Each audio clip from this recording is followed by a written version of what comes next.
Hello? Hi, sweetie. It's so nice to hear your voice. I have to admit, I had a hell of a time finding a new phone number for everyone out there. So, how are you all doing? Linda purred, trying not to breathe and trying to hide the fear and longing she was actually feeling. Stacy hesitated and decided to reassure herself. I'm sorry, who is this?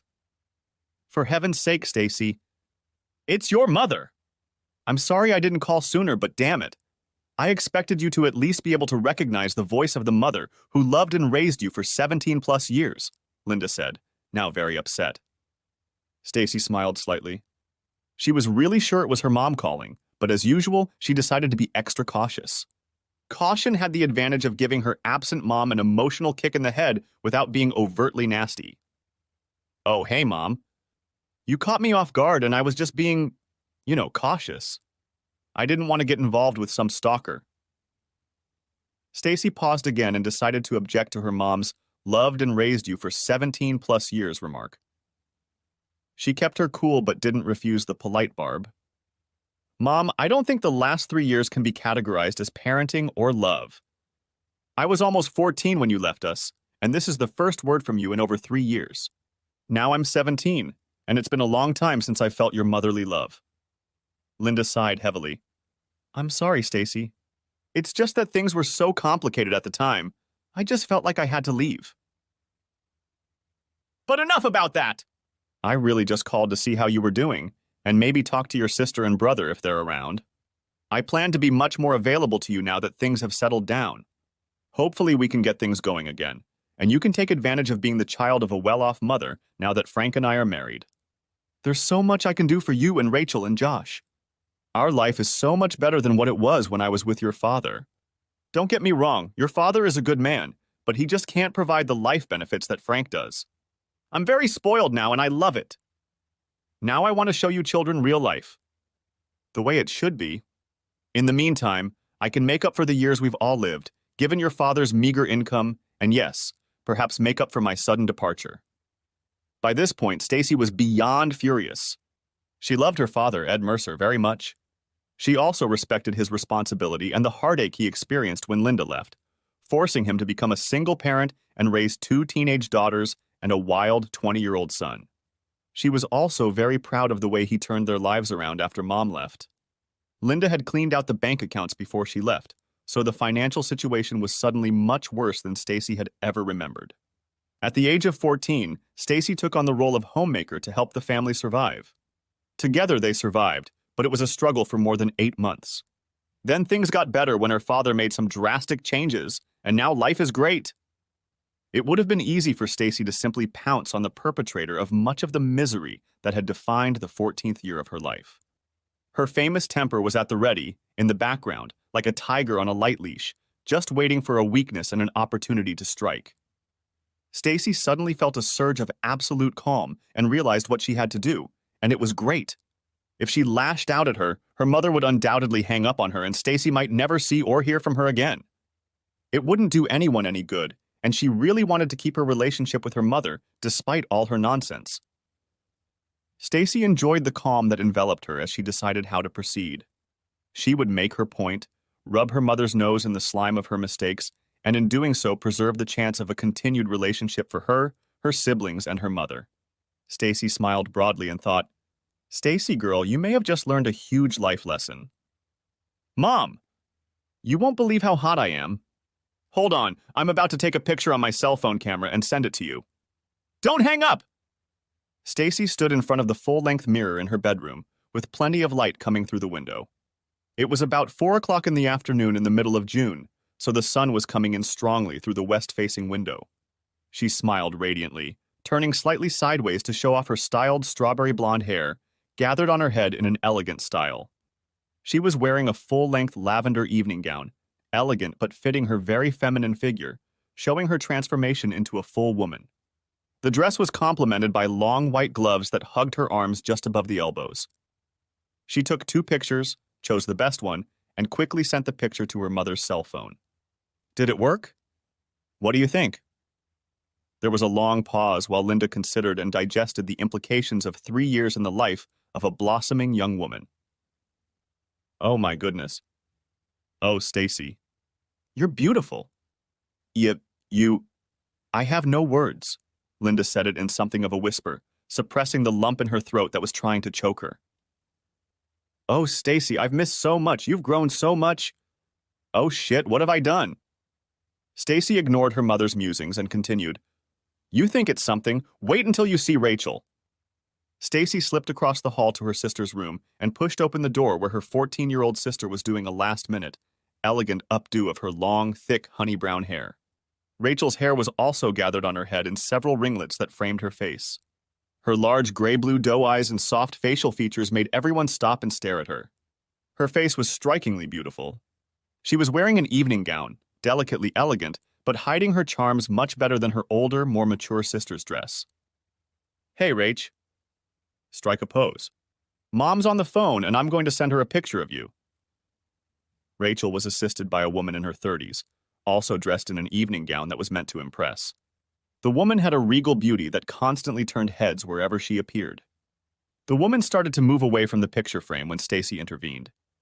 No, Janice, stay where you are. I want you in the picture too. Rachel was still a little stunned, but finally rolled her eyes and, covering her mouth with her hands, yelled into the phone. Hi, Mom! I can't talk right now, but let's get in touch sometime later. Stacy took a few pictures, chose the best one, and sent it on its way. After a pause, Stacy put the phone to her ear and said, I bet you don't recognize Rachel? Mom, Rachel even has breasts! Rachel blushed and screamed, Stacy, you jerk! Shut up! But a shy smile appeared on her face as the other two women in the room giggled at her embarrassment. Stacy turned her attention back to the phone. So what do you think, Mom? Linda was confused. I'm stunned, honey. Just stunned. You've both grown so much and you're both so beautiful. I'm so proud of you. How I wish I could have been there with you. Linda pulled the phone away from her ear every now and then to look at the pictures of her children, whom she now missed more than anything else in the world. Her heart ached with regret and longing. Then, through tear-filled eyes, the details of the photos began to emerge. Why are you both dressed up like that? You can't both be going to the ball, can you? Stacy had effectively caught her mom's eye and was now ready to really start rubbing her nose. No, Mom. This is even cooler than that. Remember the annual party that you always went crazy about, but that you and Dad were never invited to? You know, Sedgwick McTaggart, welcome to the summer party. Linda immediately replied, Of course I remember. It was always the social event of the year. Heck, I'd give my teeth to get into that reception. Only the most powerful and beautiful people in the entire state were invited there. I so wanted to be able to dress up in formal dress and mingle with the social elite. I would have loved it so much, Linda sighed, and then quickly snapped out of her imaginary vision. Oh my goodness, you and Rachel got jobs as hostesses or waitresses for that party? Wow, that's amazing. I'm so proud of you two. To think my daughters will be there among beautiful people.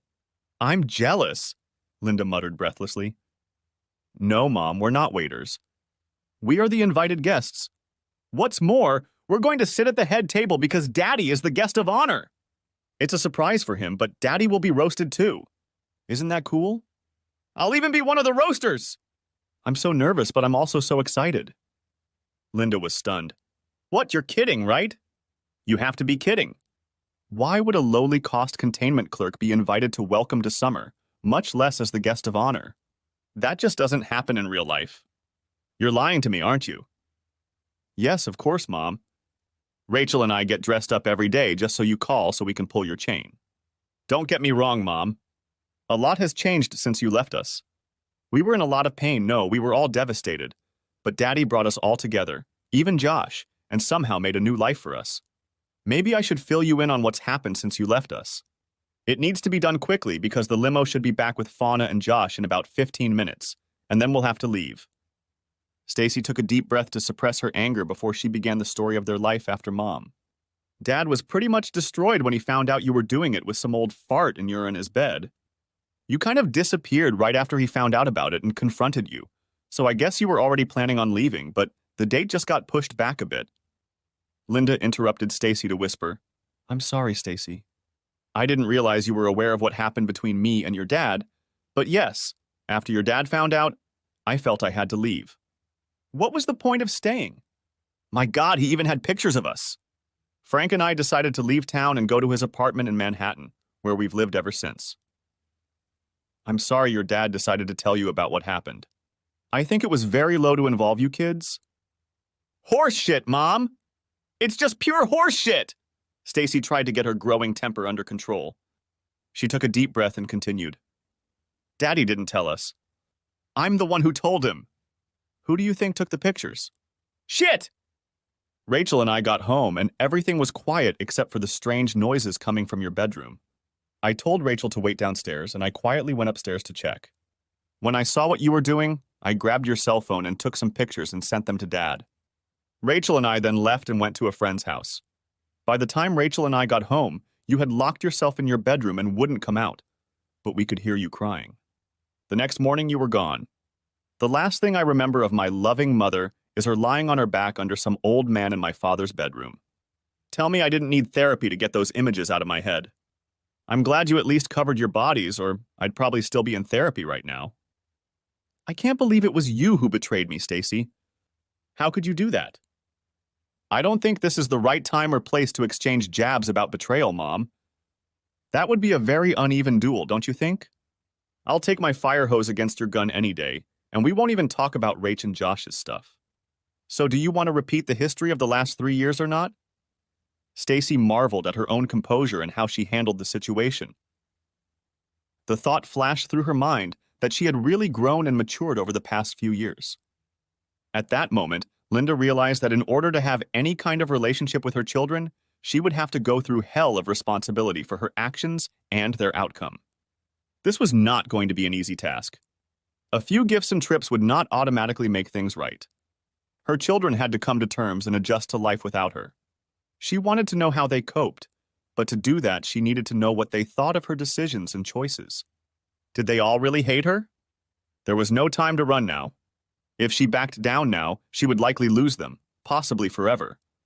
But if she wanted to rebuild the relationship, she would have to accept their feelings and feel their fire. Is she ready for that? Was it all worth the pain she knew would come later? Linda pulled herself together. Her voice was soft and remorseful. Yes, Stacy, you're absolutely right. I suppose we will have to discuss these issues someday, but right now we need to get back to reasonable communication. I've been calling to re-establish contact with the children, and that would be a good first step. So let me find out how your life has turned out since I left. Mom, you just wouldn't believe it. It's like something out of a story, even a fairy tale. Anyway, Dad got discouraged for a few months, and it was really bad. A lot of times Rachel and I would come home from school, and I'd make her stay outside while I'd go into the house myself and check to see if Dad was dead or something. Every time the phone would ring, I would jump up thinking it was the police or the hospital or something. I told Josh that he had to step up and quit drinking and partying because I couldn't be the only one trying to hang on. He tried, I think, but it didn't help him much. Eventually, Dad started reading books on how to get over breakups and grief and all that. A lot of nights he'd just lock himself in his bedroom and we'd hear the clicking of keys on the computer. He was writing, and I think that helped him a lot. Remember when he got overweight? So, one day he started getting up early to run and even got a treadmill and exercise machine and started using them. I thought he was trying to get himself to start living again. Stacy paused and thought for a moment, then said, I know you probably don't want to know all this stuff about Dad, but it's really important in the overall scheme of things. So I apologize if it's not what you wanted to hear about. By the way, he looks really hot right now. No, it's okay, honey. I really need to know about this. But thank you for caring about me, and I can understand that. I want to know how you, Rachel, and Josh are doing mostly. Well, with Rachel, it's simple. She just kind of got sucked into a shell and stayed there for quite a while. Now she's pretty much come around, and you wouldn't believe how well she's doing. A lot of that has to do with Janice. She and Rachel have really hit it off. Linda looked at the picture on her phone again and paid particular attention to the woman helping Rachel pack. So, who's Janice? Oh, I'm sorry, Mom. Janice is Daddy's girlfriend. Isn't she gorgeous? And she's so cute. She's a former swimsuit model and is still modeling clothes. She really helped Rachel come out of her shell and is now helping Rachel get started in the modeling world. Oh, Mom! You should get a copy of last month's Teen Fashion World magazine. Rachel is on the cover and she looks absolutely amazing. She's really becoming an in-demand model. What? How? When did all this happen? Your dad slept with a girl half his age and now she's selling your sister to photographers. If I find out she's taking cheesecake pictures, I'll press charges against Dad and Janet or whatever her name is. Linda was close to choking up. Stacy waited to calm the situation down a bit, while realizing where she had probably inherited her temper from, and then spoke very quietly. Mom, Dad, and Janice really care and scrutinize any modeling work Rachel and I do. At least one of them is present at every shoot. They insist that the photographer sign an ironclad contract with Dad, and no picture is taken without Dad's approval and permission. Do you really think Daddy would allow any of us anything even close to resembling cheesecake? He won't even let her take a picture in a bathing suit. As for Daddy's girlfriend, her name is Janice and she's 34 years old, so there's 11 years difference between her and Daddy. That's a lot less than you and Frankie. Who's what? 100? I don't know if they'll ever get married, but they're cute together and she helps him a lot. She even says nice things about him from time to time, so he seems pretty happy. Happier than I've ever seen him, actually. Frank is only 66 years to my 43, Stacy, Linda hastily interjected. I'm just not sure modeling is a good choice for Rachel. I certainly wouldn't allow it. She needs to get into something more worthy. Stacy bit her tongue to keep from saying something like, decent? How do you abandon your family to become jewelry for a 66-year-old rich man's hand? So she continued on, ignoring the interrupted conversation. The modeling career has done a lot of good for Rachel, Mom. She's not so shy anymore. She now holds herself with a confidence and poise she never had before. She finally knows who she is, what she can accomplish, and what she's good at. She even directs or suggests themed poses for some of her shoots. Let's face it, Mom, Rachel was never good academically and always considered herself a failure because she thought she had a bleak future. Now, however, she can become a world-class model before she even graduates high school and have the kind of bank account that even you would be proud of. Before you ask, yes, I did say that I model too, but I'm not as passionate about it. Rach and I do fashion shoots together where I act as an extra to accentuate her, or wear different patterns or colors of the outfit we are showing. The best part is that Rach and I have become very close because we help each other and work together. I also get paid pretty well, so I save a lot of money for college. School is still my thing, so I'm doing well. I take a few extra classes every semester so I can graduate early and get into college. I still maintain an A average, but this year I'm a little worried about chemistry. It's a difficult subject, but I need it if I want to get into veterinary school. Oh, Mom, you're not going to believe this. Rach and I keep the outfits we model, so I have a whole closet now. Can you believe it? I'm actually one of the best dressed in the class, not Miss Geekazoid. Many of the too cool for you girls in my class ask me for fashion advice, and some have even asked for my autograph. Isn't that kind of perverted? I'm almost popular. The best part is that guys are starting to pay attention to me, Stacy giggled. All of this was very disturbing to Linda, who had always struggled to reach some undefined level in society. She had left her family to gain acceptance in society, and it seemed that most of her family members had reached great heights without her. And to make matters worse, they had achieved it seemingly effortlessly. Linda sighed heavily. I'm glad you and your sister have been so successful, sweetheart. And although I'm afraid to ask, how is Josh doing? Is my boy okay? Stacy took a deep breath and checked the clock on the night table to determine how much time she had, knowing that the limo with Josh and Fauna would be arriving soon. She didn't want to move on to the next topic and not have time to finish. She noted that she probably had plenty of time. Well, Mom, I'm surprised to have to admit that Josh has turned his life around. As you know, he was pretty wild before you left and continued to drink and hang out with his friends after you left. He even got worse for a while. Eventually, Dad got at his throat and demanded that he quit partying and at least get a job or go back to school. Josh would tell him where to go, so Dad eventually kicked him out and told him not to come back until he found a job. Dad even had to call the police a couple times to get him out of the house. What? Your asshole father kicked my son out of the house. How dare he do that? I'll have Frank contact a lawyer and sue the creep, Linda muttered. Good luck with that, Mom, Stacy said with a shake of her head.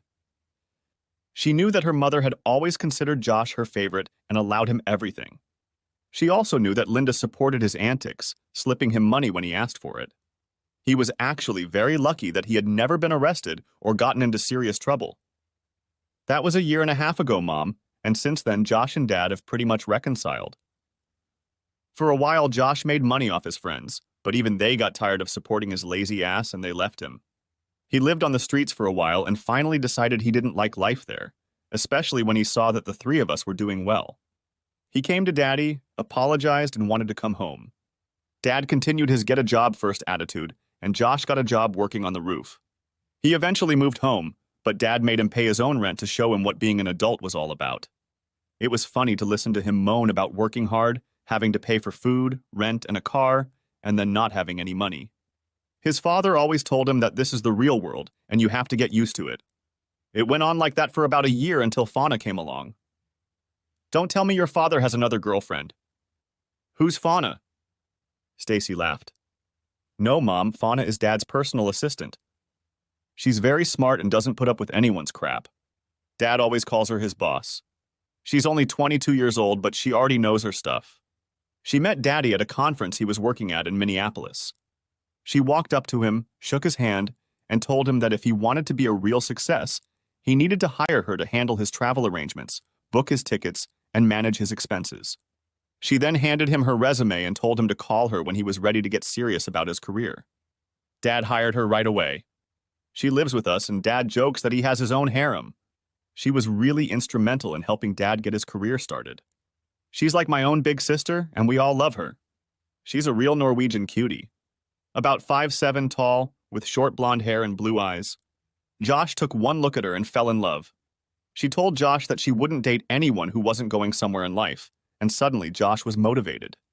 Mom, Josh joined the Air Force 4 months ago and will soon be going to Monterey, California to language school where he will be learning Russian. What? Air Force? Language school? Russian? Holy shit, Linda gasped. This was too much. Stacy, chuckling at her mother's reaction, continued. Wild, huh? He's at Lackland Air Force Base right now, waiting for his security clearance to be completed. And Daddy asked him to take a leave of absence to come home and attend a party. Fauna has started to treat him softer, but still won't admit they're dating. But we girls can tell she's in love. She's not dating anyone else, and they spend hours on the phone when they can. It's so sweet. Josh is, blown away. He has a plan to finish language school and go to college to get his degree and become an officer. Can you believe it? My crazy brother's an officer. That's too weird. It's weird what love makes you do, isn't it? Smiled Stacy, innocently discussing her brother's future plans. Suddenly, a baritone voice started singing Impossible Dream in the background. Stacy laughed and walked out into the hallway outside her bedroom. Mom, you need to hear this. She held out the phone in the direction of the voice when a series of wolf cries and moans from very feminine voices erupted. Rachel shouted with a chuckle in her voice. Daddy! Sing my favorite song, Far, Far Away. On second thought, just sing Far, Far Away. Janice joined in. Don't quit your job! Stacy continued. Daddy, why don't you hit the road? I think the bus leaves in 10 minutes. Amidst the girls' laughter, Ed could be heard saying, You girls are killing me! I get no respect. My own family, that's it. You're all off my Christmas list. The laughter was followed by a female chorus of, We love you, Daddy, and a male promise that they were now back on the Christmas list. Stacy spoke again, laughing. He's so funny. He always sings when he's happy or nervous, and we always get him for it. It's our little game. All Linda could say was, Oh. It was obvious that her family was moving on without her. Subconsciously, she hoped they were still hurting because they had lost her. Then she fell silent. Stacy picked up the conversation and continued her narration. Dad doesn't know he's the guest of honor tonight, but he's a little nervous because he and Jack McTaggart are going to play a couple of guitar duets with the band. You know Dad and his bluesy guitar stuff. After he and Jack became buddies, they both discovered they love playing guitar and get together almost every week to practice and have a few beers. They joke that they're going to be rock stars. They're actually pretty good, but they just do it for fun. Tonight is their first public performance, and it should be fun. Can you imagine Daddy in a tuxedo playing guitar on stage? Stacy giggled as she envisioned the picture. Linda was amazed again. Your dad and John McTaggart are friends? The same John McTaggart? How did that happen? Stacy smiled to herself. She knew that her mother thought highly of the McTaggarts because of their wealth and power. She also knew that her mother had always wanted to meet the McTaggarts, and so her father and Jack McTaggart had not only met, but were practically best buddies. Stacy was also pleased that he insisted that everyone in the family call him Jack, rather than the official Mr. McTaggart. He was quite a nice man who had been instrumental in launching Ed's writing career. Yes, Mom. John, or Jack as his close friends call him, McTaggart? It all started when Dad wrote a couple articles on how to survive and rebuild your life after a traumatic event like losing everything when your cheating wife leaves you and runs off with her boyfriend. Dad was thrilled when several small magazines bought the articles for publication. Jack read the articles, contacted Dad, and asked him to be a motivational speaker at one of McTaggart's staff meetings. We thought Dad was going to have a heart attack. He prepared a lecture from his articles and spoke at the meeting. The speech went well, and Jack hired Dad again to speak at the annual stockholders meeting. Dad began to get offers to speak at other board-represented company meetings, and from that point on, things went from bad to worse. Dad began to write more and more, his articles were picked up by more prominent magazines, and soon he quit his job to devote all of his time to writing and speaking. Jack continued to introduce Dad to important people.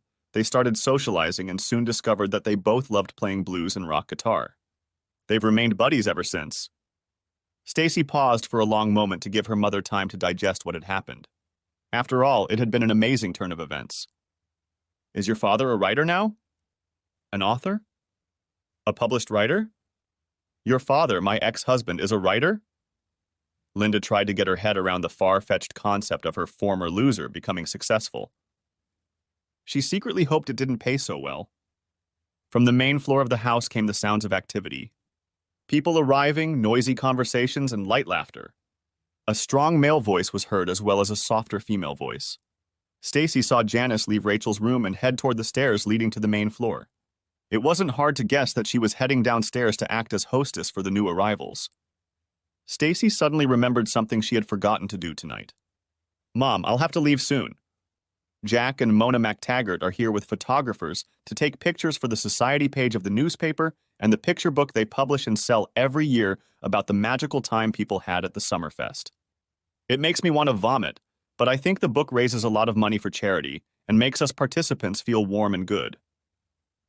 Stacy said this with a dose of sarcasm because she really did find it excessive and self-indulgent. Nevertheless, she couldn't help but feel a sense of pride that her father's accomplishments had suddenly elevated their family to such a lofty place where others, especially her wayward mother, began to treat them with respect. Linda rushed to defend the practice. Oh, Stacy, don't take this so lightly. It's an honor and a privilege to be in this book and to know that you participated in a historic event. You should be absolutely thrilled to be in attendance. Since you'll be sitting at the head table, your photos will be on almost every page. I have secretly bought one of these books almost every year, and this year I will be able to point to the pictures of Josh, you, and Rachel and say, look at these special people. These are my kids. I'm actually very jealous, but also very proud. I will definitely be ordering a few copies of the book as soon as they come out. Okay, Mom. Oh. Hi. Dad's going to New York for Labor Day weekend, and Rachel, Janice, Fauna, and I were going to go with him. Maybe we can get together then. I'd love to see you, and I'm sure I can talk Rachel into coming too, but you should know that she's still mad at you for leaving. Maybe we can take Janice with us so you can meet her. Also, do you want to see Daddy? Oh, honey, that's a terrific idea. Yeah, let's do something about it. I definitely want to see you and Rach, but your dad and his girlfriend, I'm not sure that's a good idea. Too much pain on both sides, I'm sure. I'd like you to meet Frank, though. After all, he's your stepfather now. Stacy stuck her finger in her wide-open mouth with her tongue out, mimicking gagging, and said, No, Mom. I still have nightmares about you and Frank doing nasty things, so I can only meet Frank and you if Daddy and Janice are there. I think that would be fair. We'll see what happens, Stacy, but let's not upset the overall goal, which is for us to see each other. I'm already looking forward to seeing you and Rach again, so let's focus on that. Coincidentally, Frank is using his influence to get us tickets to the Meet the Author Day that the New York Literary Guild is throwing this weekend. I'm going to insist that he get tickets for all of us. It should be a very prestigious event. Several writers will be signing books, meeting and greeting. Frank is very excited. David Volches has promised to be there, and Frank is excited to meet him. David is an aspiring writer, and Frank says his first book is great. I know that the coast tend to find out about the latest trends and events sooner than the Midwest, but have you by any chance heard of David? Stacy caught the somewhat condescending tone in her mother's words and couldn't help but laugh, deciding to return the favor. Yes, Mom. I have heard of David Volches. Moreover, I have met him on more than one occasion. Yes, I agree that his work is marvelous. I read his book some time ago and found it rather, how shall I put it, provocative. Have you read his book, Mom? Linda was taken aback by Stacy's statement, but decided not to react. No, I can't say that I am. I'm not much of a fan of that kind of reading, but Frank is definitely a fan. Stacy was already laughing and almost said something about the book not having enough pictures for her mom's literary tastes, but held back. Mom, do you have a hardcover or soft cover of David's book available? Linda looked around and then stepped into Frank's office. Yes. I have a hardcover copy of it right here on Frank's desk. Why do you ask? Mom, look at the back inside cover and tell me what you see. There's a picture of the author here. Oh my God. It's Ed. Oh my God. It's a picture I took of your father 7 or 8 years ago. Oh my God. How can this be? That can't be David Volches. Your father is not David Volches. Please tell me this is some kind of mistake. Stacy was still laughing and trying not to choke as the full effect of the irony continued to bombard her thoughts. You can't help it, Mom. Yes, and yes, David Volches is actually Edward J. Mercer. When Dad decided to write a novel, he wanted to separate his writing goals for a number of reasons, so he came up with a pen name and released his first novel under the name David Volches. That's just really funny. Your husband's favorite author is your ex-husband. This is just hilarious. It's too good. They should make a movie. I can't believe it. No one could come up with this shit. Oh man, it's too funny. Linda sat sullenly and finally said quietly, Shit. Stacy had to go, so she said, still laughing. I have to go, Mom. I'll send you my email address and you send me yours, and we'll make plans for Labor Day weekend. I'm so glad you called and I really want to see you again. I love you, Mom. It's still too funny. Linda simply suggested, Tell your brother and sister hello and give them my number so they can call me when they get a chance. I love you too, Stacy. Stacy walked downstairs, still laughing at the implications of the recent turn of events, and got ready to take pictures for the socialites. She knew she would have no trouble smiling, but only she would know why, for now. Linda sat in deep thought for a long time and concluded that Karma was indeed a vindictive bitch. She was still talking to Stacy when Frank almost ran into the room. Linda, you're not going to believe this. I just got a postcard from David Volches. I wrote to him, telling him how much I enjoyed his book and how much I was looking forward to seeing him in September. And he wrote me back, in his own handwriting, Dear Frank, you have no idea how glad I am that you read and enjoyed my first novel. Although you may not know it, you have had a very positive impact on my life and career. I don't know if I will ever be able to thank you fully, so I look forward to thanking you in person. You have taken a huge weight off my shoulders and provided a much-needed spark in my growth as a person and a writer. I am deeply indebted to you. Best wishes? David Volches. Frank continued to babble about his rapturous joy, telling me that he must have met David once before. His picture seemed familiar, but he couldn't remember where he had seen him. Now he couldn't wait to meet him and hoped to become good friends with his new favorite author. Linda became more and more sullen and depressed as Frank's words faded deeper and deeper from her mind. Finally, in a hoarse, dry voice, she said quietly, Shut up, Frank. Just shut up.